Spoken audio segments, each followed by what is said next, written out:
শ্বশুর বাদা হ্যাঁ আপনার হাতে এটা কি? ওরে আল্লাহ মনে তো নাই পিঠে গো পিঠে তোর শাওরির হাতে বানানো শ্বশুর বাদার পিঠাতে পা দিয়ে বানাইছে, এটা তো কোনোদিন শুনি নাই। ওরে আল্লাহ রে তুই কথা কবি না, তুই কথা করলে কিন্তু আমার মাথা গরম হয়ে যায় একেবারে কয়ে দিলাম। হ্যাঁ কেন? অন্য কেউ কিছু বললে কি অন্য কিছু গরম হয়? ওরে আল্লাহ রে তোরে মাই রে হাত ভাঙা ফালাই দেবো কয়ে দিলাম। হ্যাঁ দাঁত ভাঙে ফেলালি পিঠা খাবানি কিরাম করি? ওরে আল্লাহ রে তুই চুপ থাক রে বাবা, তুই চুপ থাক। এই শ্বশুর ফাদার, পিঠা কি দিয়া বানাইছে? পিঠা চাউলের গুঁড়া দিয়ে বানাইছে। চাউলের গুড়ার পিঠা এত মজা না জানি, চাউলের গুড়া খাইতে কত মজা। দেখো তো শালা ইতর জামাইয়ের কথা। এই তোর কি বুদ্ধি শুদ্ধি কোনদিন হবে না? বুদ্ধি হবে কিরাম করে? আমার বাসায় কি কোনোদিন চোর আসছে নাকি? ওরে আল্লাহ রে এই তোর সাথে বুদ্ধির কি সম্পর্ক? কেন আপনি জানেন না?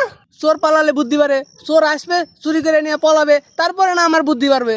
এই তোর যে আখ খাওয়ার টাকা দিলাম, আখ খাইছিস? বাজারে গেছিলাম, আখ পাই নাই, তাই তো আখের গুড়ের মটকা কিনে খেলাম। বেহদিনী কারবার। তোরা আখ খাইতে দিলাম দাঁত পরিষ্কারের জন্য, আর তুই মটকা খাইয়া দাঁতে ময়লা বাড়াইলি। তোরে বাইরে শেষ করে দিমু কয়ে দিলাম। হ্যাঁ হ্যাঁ, খালি আমারই দোষ না? আমারই দোষ।